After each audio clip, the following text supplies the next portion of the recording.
ये पॉलिटी में हम एक कदम और आगे बढ़ेंगे। संविधान की इस विकास यात्रा में हम आपको नीति आयोग के बारे में पढ़ा रहे थे। कल के लेक्चर में हमने बहुत डिटेल में आपको इनके ऑब्जेक्टिव्स के बारे में बताया, हमने गाइडिंग प्रिंसिपल्स और 7 पिलर्स के बारे में बताया। हमने आपको बताया कि किस तरह से वो सिद्धांत उन स्तंभों पर खड़े हैं। इसके वाया हम डिटेल में आगे बढ़ रहे हैं और आज हम फंक्शंस पे बात करेंगे। जब हमने ऑब्जेक्टिव्स कर लिए, गाइडिंग प्रिंसिपल्स कर लिए, 7 पिलर्स कर लिए, तो फंक्शंस तो एक औपचारिकता ही। फंक्शंस के मामले में देखें तो किस किस तरह से आप इनके फंक्शंस को परफॉर्म करते हैं उसका डिवीजन समझिए। पहले design policy and program framework. पहला फंक्शन पॉलिसी डिज़ाइन करना और प्रोग्राम का फ्रेमवर्क तैयार करना। कहीं पर भी ऐसा कहा कि भाई 5 ईयर प्लान बनाना, या कहीं पर भी ऐसा कहा कि कोई प्लानिंग करना। हाँ, ये ज़रूर होता है कि 3 ईयर्स के लिए पॉलिसीज़ बनाई जाती हैं, मतलब कि policy formulation is the task. उन पॉलिसी के बेसिस पर कौन सा प्रोजेक्ट लेकर के आना है, क्या प्लान लेकर के आना है, ये मिनिस्ट्रीज़ ही डिसाइड करेंगी। तो मिनिस्ट्रीज़ उन पॉलिसीज़ के आधार पर वो प्लान करती हैं, जिसके प्लान के तहत वो प्रोजेक्ट आता है। ये प्लानिंग कमीशन की तरह प्लानिंग नहीं करता नीति आयोग, ये पॉलिसी फॉर्मुलेशन में रोल प्ले करता है। आई बात समझ में? दूसरा, फॉस्टर कोऑपरेटिव फेडरलिज्म। तो ये फंक्शन हमें पहले ही क्लियर है कि इसे कोऑपरेटिव फेडरलिज्म को बढ़ावा देना है। तीसरा, monitoring and evaluation. Monitoring and evaluation जब हम अभी इसमें अटैच्ड ऑफिसेस के बारे में पढ़ेंगे तब आप मॉनिटरिंग एंड इवैल्यूएशन के बारे में पढ़ेंगे। इसके तहत जो भी काम किए जाते हैं उन कामों की इवैल्यूएशन भी होती है और उसके तहत रैंकिंग्स भी दिए जाते हैं। स्टेट्स को रैंक दिए जाते हैं कि उनकी परफॉर्मेंस का लेवल क्या रहा, और उसके तहत फिर फर्दर जो असिस्टेंस प्रोवाइड करनी है सेंटर की तरफ से स्टेट्स को, वो सेंटर डिसाइड करता है। मिनिस्ट्रीज़ लेवल का असेसमेंट होता है जिसके तहत ये डिसाइड होता है कि इस मंत्रालय के पास क्या क्या टास्क आए, इसने जो भी नीति आयोग के तहत पॉलिसीज़ अप्रूव आई थी सरकार की तरफ से उनमें कैसा परफॉर्मेंस किया, उसके तहत फिर आगे डिसाइड हो जाता है कि मंत्री जी रहेंगे कि नहीं रहेंगे। तो ये बहुत इंपॉर्टेंट इनपुट प्ले करता है मॉनिटरिंग एंड इवैल्यूएशन के माध्यम से। Think tank and knowledge and innovation hub. तो थिंक टैंक और नॉलेज और इनोवेशन हब का इसका मेन काम था ही। सबसे मेन एस्पेक्ट अगर यहाँ पर देखें फंक्शन के रोल पर, तो 2 चीज़ें बहुत महत्वपूर्ण है इसके मामले में, टीम इंडिया और नॉलेज एंड इनोवेशन हब के तौर पर इसका काम करना। जितना भी सारा काम करता है नीति आयोग, वो काम कई सारे वर्टिकल्स में डिवाइडेड कर दिया गया है। उस काम की क्या रिक्वायरमेंट है, रिसोर्सेज कितने चाहिए, कैरेक्टर क्या है उसका, प्राइमरी सेक्टर है, सेकेंडरी सेक्टर है, टर्शरी सेक्टर है। इस तरह से उनको अलग अलग वर्टिकल्स में बांटा गया और हर वर्टिकल के तहत कई काम हैं। वर्टिकल्स मैंने आपके सारे सामने लिखे हैं। जैसे एक वर्टिकल एग्रीकल्चर है, फिर एग्रीकल्चर के तहत क्या, इनोवेशन की फील्ड में, इनकम डबल करने की फील्ड में, एग्रीकल्चरल डाइवर्सिटी की फील्ड में काम करना है, वो सब उसके आगे तय होगा। But there is one vertical that is agriculture. Another vertical that is the data management and analysis. सबसे इम्पॉर्टेंट इनपुट है वो डाटा है आज की डेट में, कि एग्रीकल्चर की पिछले 10 साल की पैदावार किस फसल की कितनी रही है, रेनफॉल का क्या फ्लो रहा है, वहाँ पर एग्रीकल्चर ने रेनफॉल कम और बढ़ने को क्या रिस्पॉन्स दिया है, कितना फ़ंड फ्लो किया गया है, कितने फार्मर ने कितने एरिया में कौन सी फसल लगाई है, कितनी सब्सिडी गई है, क्या क्या क्रेडिट के सोर्सेज अवेलेबल हैं, कितना क्रेडिट अवेलेबल हुआ, क्या क्या इक्विपमेंट्स हमारे पास अवेलेबल हैं। Everything data management is very very important. और अगर डाटा स्टोर होगा, मैनेज होगा, तो ही डाटा का एनालिसिस होगा। जब तक डाटा एनालिसिस नहीं होगा पता नहीं लगेगा कि 10 साल पहले किए गए निवेश का क्या नतीजा निकला। तब तक ये क्लियर नहीं होगा कि हमें अंतर्राष्ट्रीय स्तर पर जो हमारी कंट्री में निवेश आ रहा है, इंटरनेशनल फ़्लो ऑफ मनी, वो किन सेक्टर्स में आ रहा है बेहतर, जिनमें आ रहा है क्यों आ रहा है, वो ड्राइविंग फोर्स कैसे बने हुए हैं, और बाकी सेक्टर्स किन रीजंस की वजह से चूक रहे हैं। जैसे गवर्नमेंट ने इस समय में ये भांपा कि रेट्रोस्पेक्टिव टैक्सेशन का सिस्टम जो है इनकम टैक्स के तहत, वो निवेश के लिए नुकसानदायक है। तो अभी हमारे देश के वित्त मंत्री ने क्या फ़ैसला लिया कि रेट्रोस्पेक्टिव टैक्सेशन ख़त्म कर दिया जाएगा। उसके तहत उन्होंने इनकम टैक्स कानून 1961 के तहत अमेंडमेंट के लिए बिल प्रपोज़ कर दिया। अब आप एक देश में उद्योग धंधा करना चाहते हैं, मैं करना चाहता हूँ, मेरे सामने बिल्कुल क्लैरिटी है कि ये टैक्सेस हैं इस देश में, उसके तहत मैं देखूंगा इतना इन्वेस्टमेंट कर रहा हूँ, इतने मेरे खर्चे हैं, उसके बाद टैक्सेस देके ये मेरी कमाई बचने वाली है। 2021 में मैंने इन शर्तों के, इन टैक्सेस के आधार पर काम शुरू किया, मेरा काम चल पड़ा। 2023 में जा कर के सरकार ने एक टैक्स लागू कर दिया जो टैक्स रेट्रोस्पेक्टिव है 2021 से। उसके तहत अब 2023 से जो टैक्स लागू हुआ है, पर मंथ मुझ पर 20,000 एक्स्ट्रा टैक्स बर्डन पड़ रहा है। वो तो जायज़ है, लेकिन अब वो मैं 2021 से दूंगा तो 2 साल के हिसाब से पर मंथ का 20,000 एक्स्ट्रा दूंगा। तो ये तो यही हो गया कि सरकार ने पहले मुझे लुभाने के लिए एक अलग टैक्सेस दिखाए, उसके बाद जब मेरा कामकाज चल पड़ा तो सरकार ने मेरी कमाइयाँ खींचने के लिए पीछे पीछे से ला करके सारे टैक्स लगाए, तो जितनी का मैंने वेल्थ जनरेट की वो तो सरकार ही ले गई। ऐसे माहौल में, ऐसी एम्बिग्विटी में कोई भी इन्वेस्टर नहीं आएगा, काम नहीं करेगा, आपकी इंडस्ट्रीज़ में इन्वेस्टमेंट नहीं होगी। तो सरकार ने इन्वेस्टर को अश्योर करने के लिए कि भाई जो टैक्सेस हैं वही होंगे, फ्यूचर में जो टैक्स लगेगा वो एक अलग बात है, लेकिन किसी भी टैक्स का प्रभाव पीछे से नहीं पड़ेगा, रेट्रोस्पेक्टिव नहीं पड़ेगा। तो सरकार ने इनकम टैक्स एक्ट में जा करके रेट्रोस्पेक्टिव कानून ख़त्म करने का प्रावधान इंड्यूस कर दिया। आई बात समझ में? तो ये सब हम कैसे कर सकते हैं? इसके तहत अब विदेशी निवेश बढ़ेगा। ये हम इसलिए कर सकते हैं जब हम ये देखते हैं कि जो निवेशक है उसको कौन सी चीज़ें सताती हैं, वो किन किन क्षेत्रों में निवेश कर रहा है, किन में नहीं कर रहा और क्यों नहीं कर रहा। ये सब कुछ तब होता है जब हम डाटा मैनेज करते हैं और उस डाटा का एनालिसिस करते हैं, तब सरकार अपनी नीतियाँ बनाती है। तो एक vertical data management and analysis भी है। ऑथेंटिक डाटा के सोर्सेज होने चाहिए। हमारे डाटा, हमारी जीडीपी फिगर, हर चीज़ पर इंटरनेशनल इंस्टीट्यूशंस ट्रस्ट करें, रिलाय करें। इन्वेस्टर को अश्योरेंस मिले कि कंट्री का डाटा बिल्कुल करेक्ट है, ऑथेंटिक है। जो भी हमारे यहाँ पर ऑर्गेनाइजर्स हैं जो सर्विस प्रोवाइड करते हैं और जो सर्विस कंज्यूमर्स हैं, उनका डाटा मैनेज होगा तो ही आप सर्विस प्रोड्यूसर तक कंज्यूमर का डाटा पहुंचाएंगे और कंज्यूमर को सर्विस प्रोवाइडर की लिस्ट पहुंचाएंगे। It is very important. Energy एक वर्टिकल है, फाइनेंशियल रिसोर्सेज एक वर्टिकल है, कहाँ कहाँ से रिसोर्सेज आ सकते हैं। गवर्नेंस एंड रिसर्च एक वर्टिकल है, इसके क्षेत्र में क्या क्या काम हो सकते हैं। गवर्निंग काउंसिल सेक्रेटरीट एक वर्टिकल है। Health, human resource development, industry, infrastructure connectivity, land and water resources, managing urbanisation, natural resources and environment, NGO Darpan, project appraisal and management division, public private partnership, rural development, science and technology, skill development and employment, social justice and empowerment, state coordination and decentralised planning, sustainable development, voluntary action cell, women and child development. ये सारे verticals हैं। इन्हीं verticals के तहत नीति आयोग काम कर रहा है। यानी कि all in all NITI Aayog को अगर आप देखें तो वो किन क्षेत्रों में काम कर रहा है, उसकी पॉलिसी, उसकी थिंक टैंक सर्विसेज कहाँ आ रही हैं, वो इन लगभग 24 कंपार्टमेंट्स में काम चल रहा है। इन क्षेत्रों में इन हेडिंग्स पे काम हो रहा है। आई बात समझ में? इसी के वजह सोशल इकोनॉमिक गोल अचीव करने की कोशिश है, इसी के वजह सस्टेनेबल डेवलपमेंट के गोल अचीव करने की कोशिश है। जो भी हम देश में अचीव करना चाहते हैं इन 24 वर्टिकल्स के तहत काम करके अचीव अपन करेंगे, ये बात कही गई है। तो ऐसे में team India, knowledge and innovation hub, ये दो मेन एलिमेंट हैं फंक्शन के तौर पर नीति आयोग के जो काम करते हैं। टीम इंडिया के तौर पर, टीम इंडिया का काम क्या है, वो टीम इंडिया क्या है अभी पता लग जाएगा। टीम इंडिया काम क्या है, कोऑपरेटिव फेडरलिज्म को फॉस्टर करना और पॉलिसी एंड प्रोग्राम फ्रेमवर्क को डिज़ाइन करना। कोऑपरेटिव फेडरलिज्म को फॉस्टर, सारी वही कहानी, स्टेट्स को ऑन बोर्ड लेकर के आना, स्टेट से सेंटर की तरफ और सेंटर से स्टेट की तरफ इन्फॉर्मेशन का फ्लो हो, सिर्फ और सिर्फ वन वे ट्रैफिक ना हो, सेंटर से स्टेट की ओर, स्टेट से सेंटर की ओर भी हो। स्टेट और सेंटर की रिक्वायरमेंट को समझते हुए नेशनल डेवलपमेंट प्लान प्रिपेयर होने, नेशनल लेवल पर क्या डेवलपमेंट चाहिए ग्रामीण स्तर से समझते हुए उसे जोड़ते हुए ऊपर की ओर आना और उसे राष्ट्रीय नीतियों में परिवर्तित करना, ये सारे काम हैं। इसके अलावा नॉलेज एंड इनोवेशन हब का काम क्या है, state of the art resource centre banana. Good governance का उदाहरण देते हुए एक ऐसा रिपोजिटरी क्रिएट करना इन्फॉर्मेशन का जिसमें सब कुछ स्टोर रहे।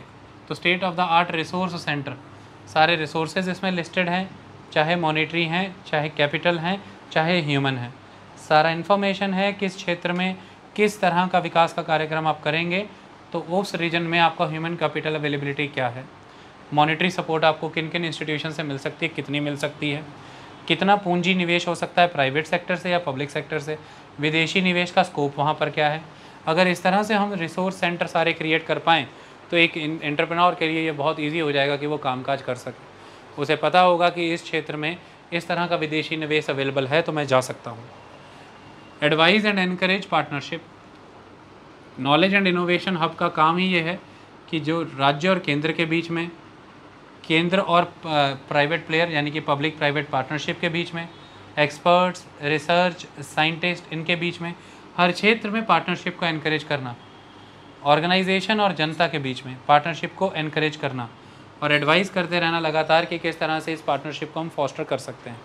तो ये दो मेन आप कह सकते हैं कि ध्येय हैं जिन पर सारा का सारा function planning commission NITI Aayog का टिका हुआ है। एक टीम इंडिया और दूसरा नॉलेज एंड इनोवेशन हब। आई बात समझ में। और इन वर्टिकल्स के क्षेत्र में ये काम कर रहे हैं। अंततः अगर हम जाएं तो ये फंक्शंस के क्षेत्र में इतना ही था, इसके अलावा कोई नहीं, क्योंकि ऑब्जेक्टिव्स तो हमने पढ़ ही लिए हैं ना। फंक्शन के क्षेत्र में मेन वही कहानी जो हमने ऑब्जेक्टिव्स के तहत सीखी थी, क्या है? सबसे पहला पॉलिसी डिज़ाइन और प्रोग्राम फ्रेमवर्क, दूसरा कोऑपरेटिव फेडरलिज्म को फॉस्टर करना, तीसरा मॉनिटरिंग एंड इवैल्यूएशन, चौथा think tank and knowledge and innovation hub. और उसके तहत हमने इन 2 संस्थाओं के बारे में अच्छे से पढ़ लिया और वर्टिकल्स मैंने आपको बता दिए। इतनी कहानी ख़त्म।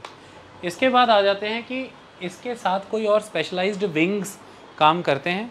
हमने नीति आयोग का फुल टाइम ऑर्गेनाइजेशन भी पढ़ लिया था, हमने नीति आयोग का ओवरऑल ऑर्गेनाइजेशन सिस्टम भी पढ़ा, हमने उसमें गवर्निंग काउंसिल पढ़ा, रीजनल काउंसिल पढ़ा, हमने सेक्रेटरीट के बारे में पढ़ा, ये सारी चीज़ें हमने पढ़ी, CEO के बारे में पढ़ा किया। अब आते हैं कुछ डेडिकेटेड विंग्स हैं, स्पेशलाइज्ड विंग्स, जिसमें से पहला है research wing. The first wing is the research wing. ये इन हाउस सेक्टोरल एक्सपर्ट्स हैं, यानी कि नीति आयोग के अंदर ही एक रिसर्च विंग है, जिस रिसर्च विंग में अलग अलग सेक्टर से जुड़े हुए एक्सपर्ट्स एग्जिस्ट करते हैं। ऑल दैट टाइम यही लोग हैं जो थिंक टैंक का रोल प्ले कर रहे हैं। सरकार को ये एक इस तरह से फनल का काम कर रहे हैं जिसका बड़ा मुंह तो बाहर की ओर खुला हुआ है, छोटा मुंह सरकार की ओर है। चाहों दिशाओं से सारे आइडियाज़, सारे इनोवेशंस, सारे रिसोर्सेज इसमें एंटर होते जा रहे हैं और सरकार को अवेलेबल होते जा रहे हैं, छन छन करके वहाँ तक पहुँच रहे हैं। तो इस तरह से sector specific think tank exist करता है, जो हर फील्ड के एक्सपर्ट्स के साथ, हर तरह के रिसर्च ऑर्गेनाइजेशंस के साथ, हर तरह के इनोवेशन एजेंसीज़ और ऑर्गेनाइजेशंस के साथ डील करते हैं और जिसके तहत सरकार को बेस्ट पॉसिबल सॉल्यूशंस प्रोवाइड करते हैं। ये इनका मेन रोल है। इनका काम है। अगले नेक्स्ट है द कंसल्टेंसी विंग। पहला रिसर्च विंग था, अब कंसल्टेंसी विंग है। ये एक तरह का मार्केट प्लेस होगा, यानी कि इसके पहले प्लानिंग कमीशन खुद से एक सप्लायर था, यानी कि वो एक्टिव रोल प्ले करता था किस तरह से फंड्स एलोकेशन करवाने में। सेंटर से स्टेट की ओर ग्रांट्स जाया करती थी, आर्टिकल 275 के तहत प्लानिंग कमीशन का मेन रोल वो हुआ करता था। तो एक तरह से उसके पास फंड एलोकेशन की शक्तियाँ थी। इसी की वजह से फाइनेंस कमीशन का रोल भी वीक पड़ गया प्लानिंग कमीशन आने के बाद। नीति आयोग के पास ऐसी कोई काम नहीं है। NITI Aayog first and last resort का लेंडर बने, सर्विस प्रोवाइडर बने, ऐसा कुछ नहीं। इससे बेहतर ये है कि वो खुद से कुछ नहीं करके वो एक मार्केट प्लेस बनेगा जहाँ पे सेंटर आए, स्टेट आए और डिफरेंट स्टेक होल्डर्स आएँ। सेंटर स्टेट की क्या डिमांड्स हैं उनको असेस करके उस डिमांड को सेटिस्फाई करने के लिए कौन कौन से सप्लायर हैं, सेंटर को उससे टकरा देना, स्टेट को उससे मिला देना। तो एक मार्केट प्लेस, एक प्लेटफॉर्म का काम करना, पब्लिक प्राइवेट पार्टनरशिप्स करवाना, इंटरनेशनल नेशनल किसी भी तरह के वेंडर को अपने पास लेकर के आना, सरकार तक उसे पहुंचाना कि सरकार रिन्यूएबल एनर्जी रिसोर्सेज के क्षेत्र में जाना चाहती है। अंतर्राष्ट्रीय स्तर पर ये सप्लायर्स एग्जिस्ट करते हैं, इस तरह की इनोवेशंस एग्जिस्ट करती हैं।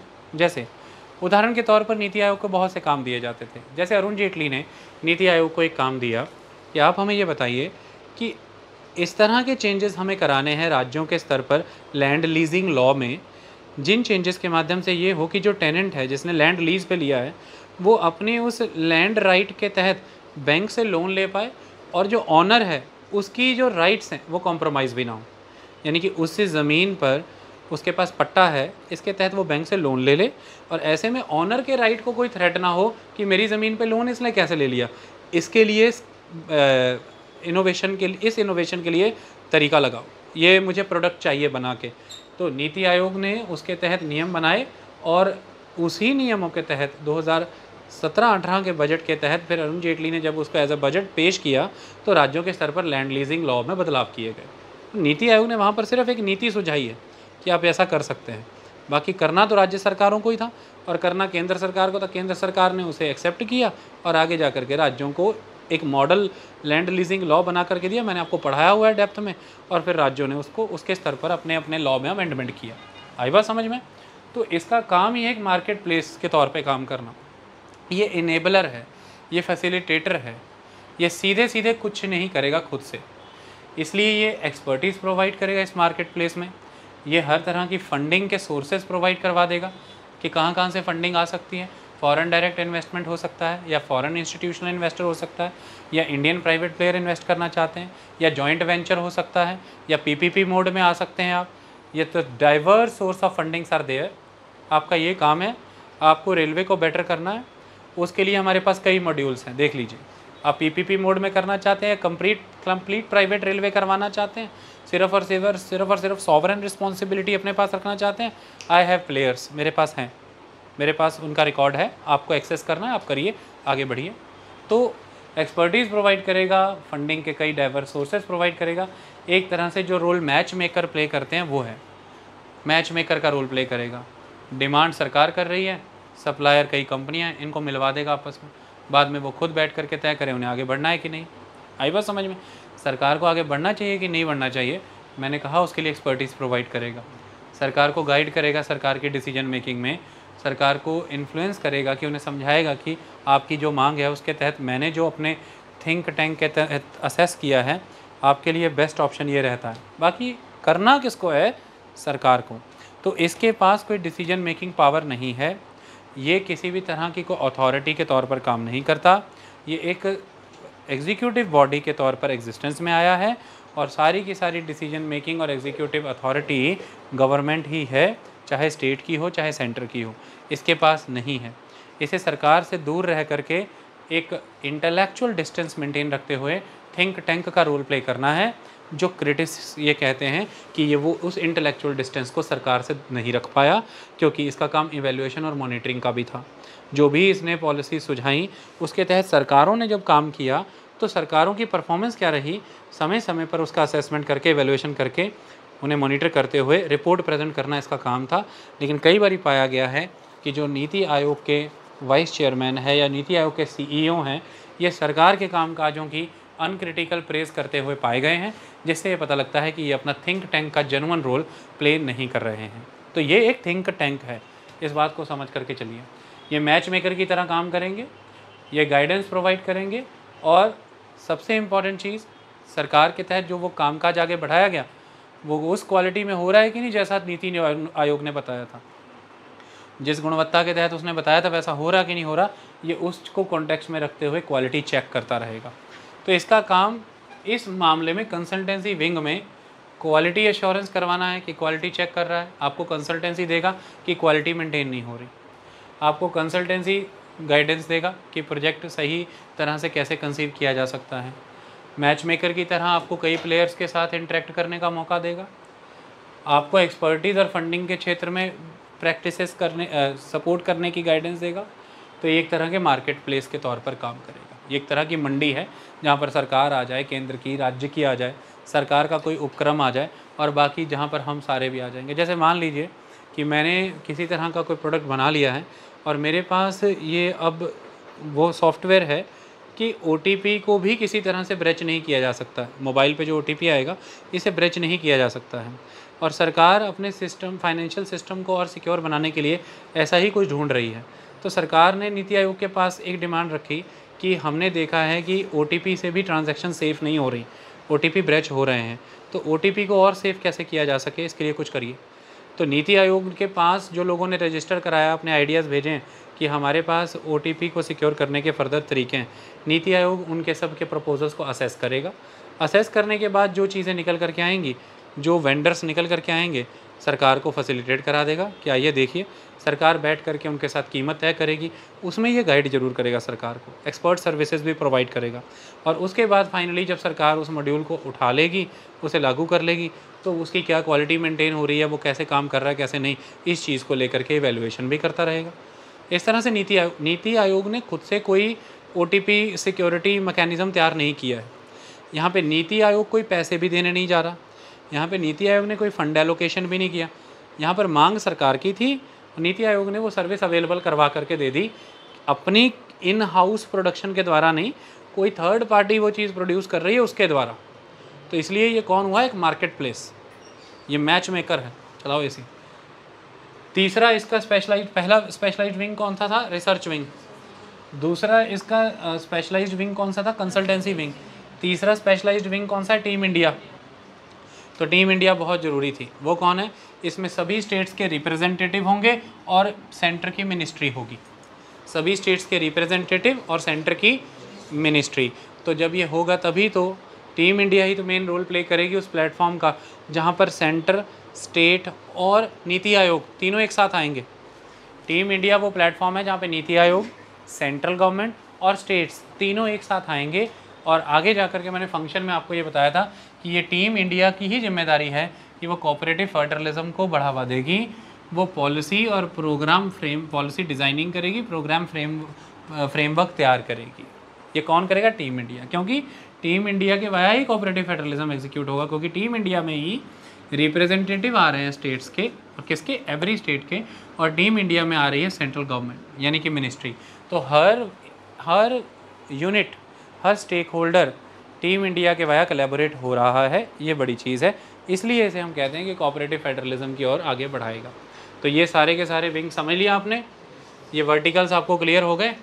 अब हम इसके साथ जुड़े हुए क्रिटिक्स को समझते हैं, फिर हम अटैच्ड ऑफिसेस कर लेंगे। ठीक है, क्रिटिक्स को समझते हैं फिर अटैच्ड। क्रिटिक्स क्या है यहाँ पर? देखिए, क्रिटिक्स को अगर देखें तो बुनियादी 7 चीज़ों में बांट सकते हैं, जो मैं पढ़ करके ही बता देता हूँ, आपको क्लैरिटी हो जाएगी।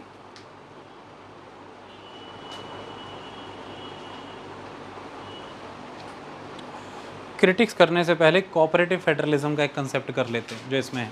कोऑपरेटिव फेडरलिज्म जितना मैंने कल के लेक्चर में पढ़ाया वो सारा इसमें आता है। हमने हर स्तर पर कोऑपरेटिव फेडरलिज्म को ऑब्जर्व किया। जैसे उदाहरण के तौर पर कैसे, जब हमने इसकी कॉम्पोजिशन को देखा तो जो इसकी मेन ऑर्गेनाइजेशनल फ्रेमवर्क है उसमें हमने कोऑपरेटिव फेडरलिज्म देखा। किस तरह से, किस मैनर में? राज्यों को रिप्रेजेंटेशन वहाँ पर दिया गया है। आई बात समझ में? फिर इसकी गवर्निंग काउंसिल में कौन है? राज्य। और फिर इसमें रीजनल काउंसिल का प्रावधान है, उसमें कौन है? राज्य। फिर इसमें टीम इंडिया का कंसेप्ट है, उसमें कौन है? राज्य। तो हर स्तर पर चाहे रीजनल काउंसिल की बात हो, चाहे गवर्निंग काउंसिल की बात हो, चाहे टीम इंडिया की बात हो, आपको राज्य नज़र आ रहे हैं।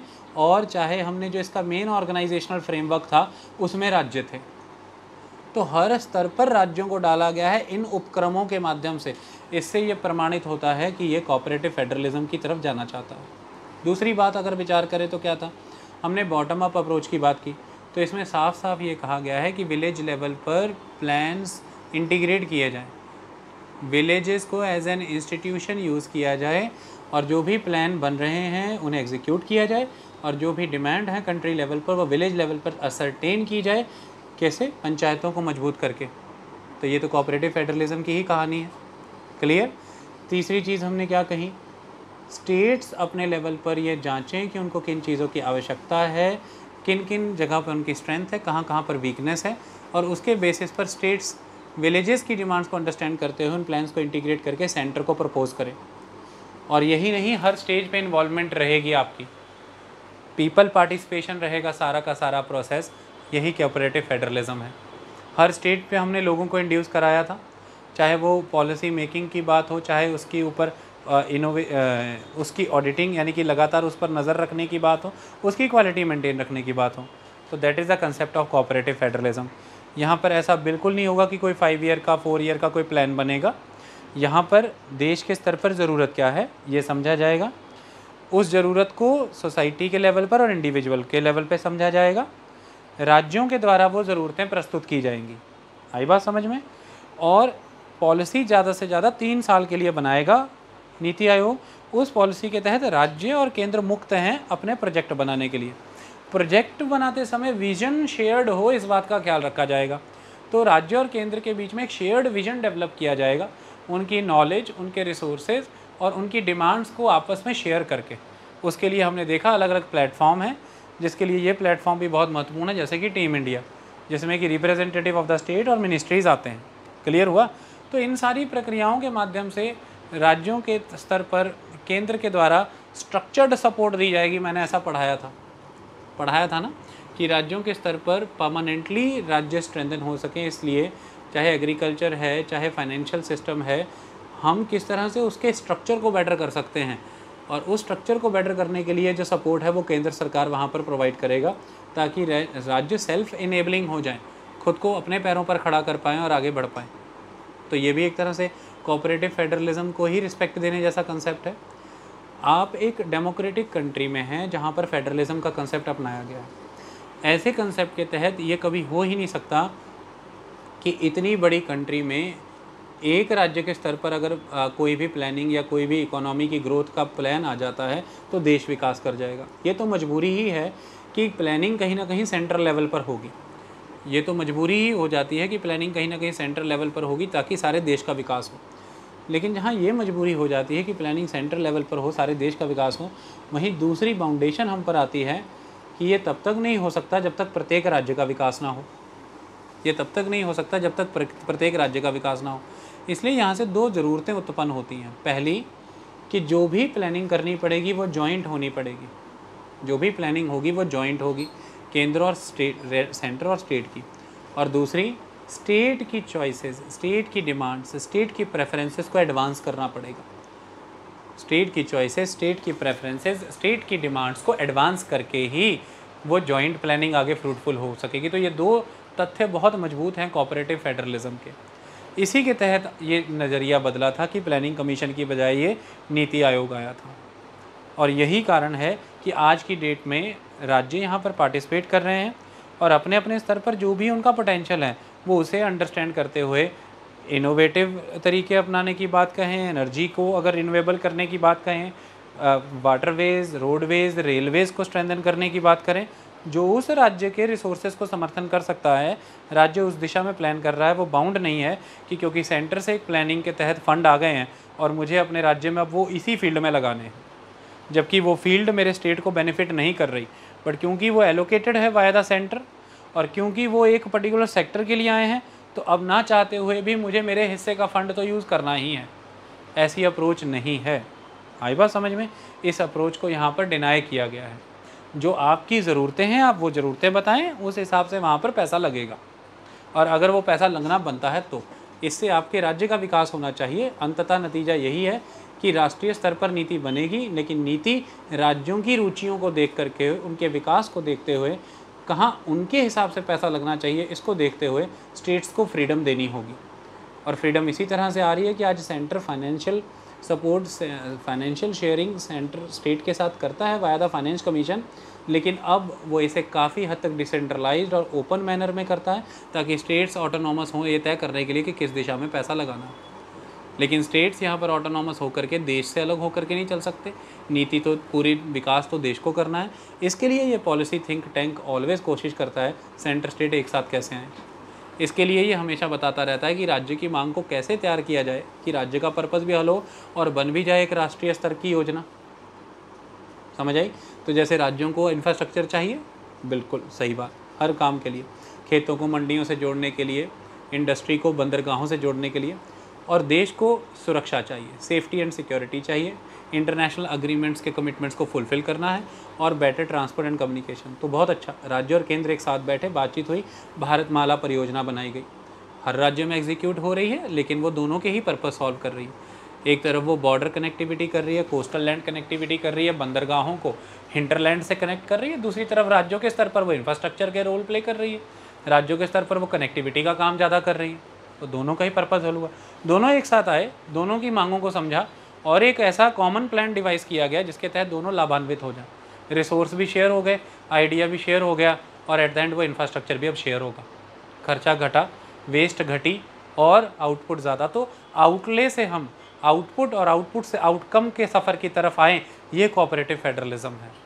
आई बात समझ में कि अंततः एक आउटले हमने एक राज्य को दे दिया, केंद्र ने खुद ही सारा रिसोर्स कमांड कर लिया और केंद्र ने उस रिसोर्स को कमांड करते हुए, कंट्रोल करते हुए एक प्लान बना के राज्य को दे दिया और दे दिए 10,000 करोड़। ठीक है, तुमने दे दिए। ये कोऑपरेटिव फेडरलिज्म कैसे हुआ? क्योंकि आउटपुट तो निकली ही नहीं, और आउटपुट अगर निकल भी गई तो किस क्षेत्र में निकली? आउटकम तो आया ही नहीं। वो बंदरगाह क्षेत्र, वो पोर्ट स्टेट था और तुमने विकास के कार्यक्रम ऐसे कर दिए कि तुमने वन क्षेत्र के लिए पैसा दे दिया। या मान लीजिए कि तुमने वहाँ पर पोर्ट लेवल पर रोड डेवलपमेंट करना, तुमने जल मार्गों के विकास में पैसा दे दिया, आउटकम तो आया नहीं। अगर आउटकम लाना है तो राज्य को सुनो, उसकी मांग को सुनो, उसको समझो वो क्या चाहता है, और अगर उसको सुन करके वो 10,000 करोड़ दोगे तो आउटले से कहीं ऊपर आउटकम हो जाएगा, कहीं ऊपर आउटकम हो जाएगा। फिर